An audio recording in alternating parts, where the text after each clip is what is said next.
So I'll start signing the executive orders. To me, this is a very, very big deal. One of the executive orders has to do with cashless bail. That was when the big crime in this country started.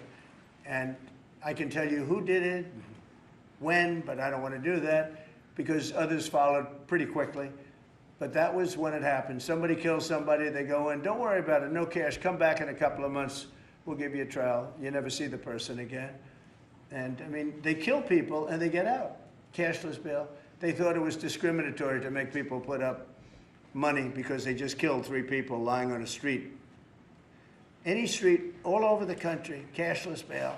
We're ending it, but we're starting by ending it in DC, and that we have the right to do through federalization. Okay, let's go. Could I ask you to say exactly what this is? Of course. So as you've consistently identified, sir, cashless bail policies are a key driver of the disorder we see on city streets all over America.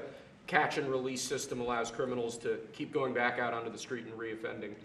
What this executive order does, it charges your Attorney General with identifying jurisdictions all over the country that have cashless bail policies, and then it withholds or revokes federal funds and grants that are flowing to those jurisdictions to ensure that we're only supporting the people who have reasonable common sense policies around crime. So what area does it cover?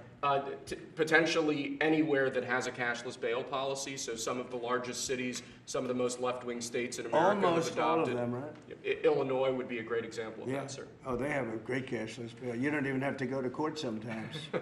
No, Illinois, I love that state. It's a great state, but it's run so badly by Pritzker. They threw him out of the family business and he becomes governor. Now he wants to run for president. I don't think that's going to happen. Okay, we'll sign right here, right? Sir. So important. And this isn't Republican, Democrat. This is, and by the way, most Democrats agree with us. But this is just, we got to bring our country back. Okay? That's a big one. Also on the issue of cashless bail, sir, this is a DC-specific executive order. In addition to the measures that we're taking that are quite similar to what we're doing around the country, in DC in particular, the objective is holding as many criminal defendants in federal custody and subjecting them to federal charges as possible. That means that they'll be held pre-trial in federal jail as opposed to just being cut back out on the streets due to a cashless bail policy. Okay? And we have the room. And by the way, the prison they have in DC is horrible. It's horrible. People were subjected to live in that dog trap for so long, so unfairly. I have stories, you'll be hearing about them. That prison is horrible. Okay?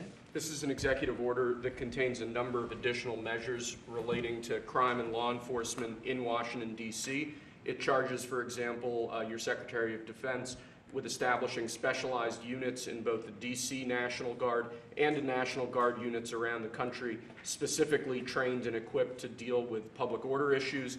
It charges all of your various federal law enforcement agencies with hiring additional personnel to allow them to surge personnel to Washington, D.C. to deal with the current emergency here.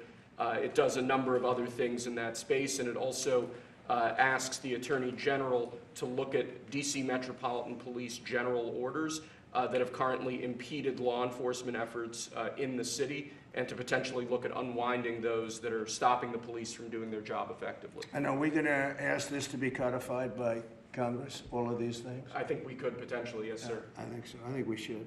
I think we'll get it. I think Democrats will vote. Well, I don't know, it's hard to believe that they might not, but I think Democrats will actually vote for this.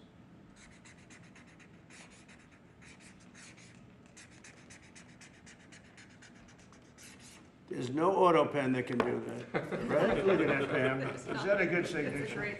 Seriously, is that a good signature? Who can write like that? Nobody. I don't know. That's the other thing. I assume we're looking at the whole auto pen scam. Sir. Because the person that ran it said he spoke to it briefly twice about nothing. That means that all those pardons that he gave to some very bad people, very unpatriotic people, very evil people, it looks to me like those pardons are worthless. because number one, you shouldn't use an auto pen very specifically. But if you do, it has to be a very good reason. And they have to know that the president wanted it. The president didn't want this. The president didn't know he was alive, okay? He never approved any of this stuff.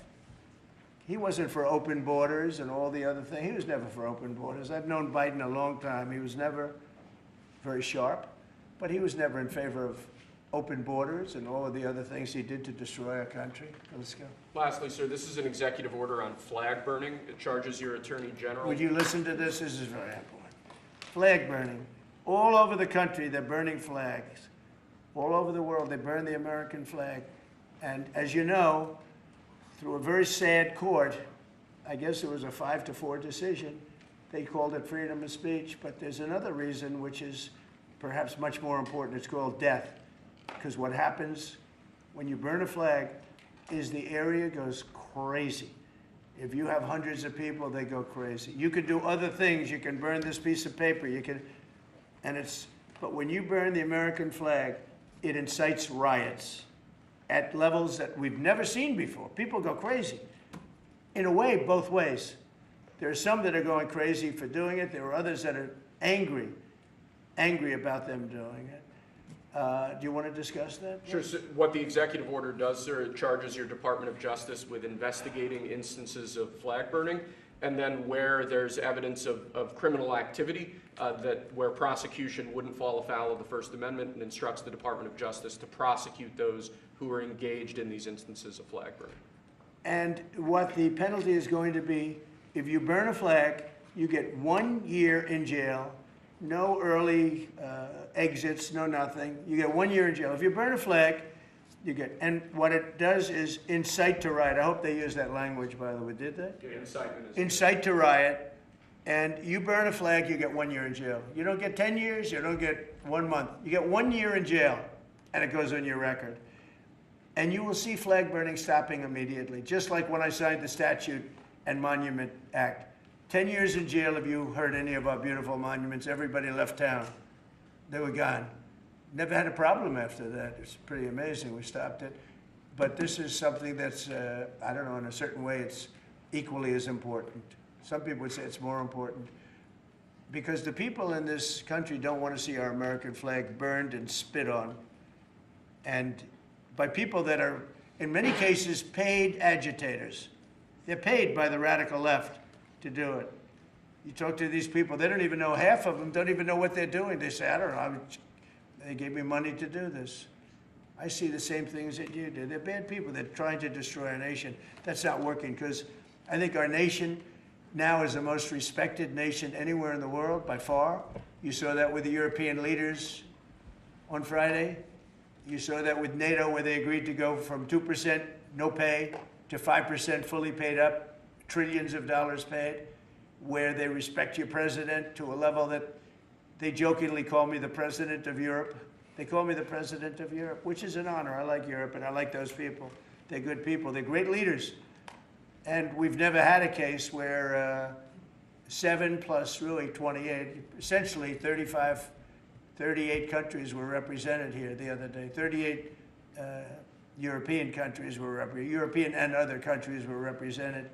And it was a great meeting. But your country is respected again. I say it all the time. 1 year ago, our country was dead. Everybody said it. We had a dead country. We were not going to survive. Now we have the hottest country anywhere in the world. So it's an honor to be involved. And this group has a lot to do with it, right behind me.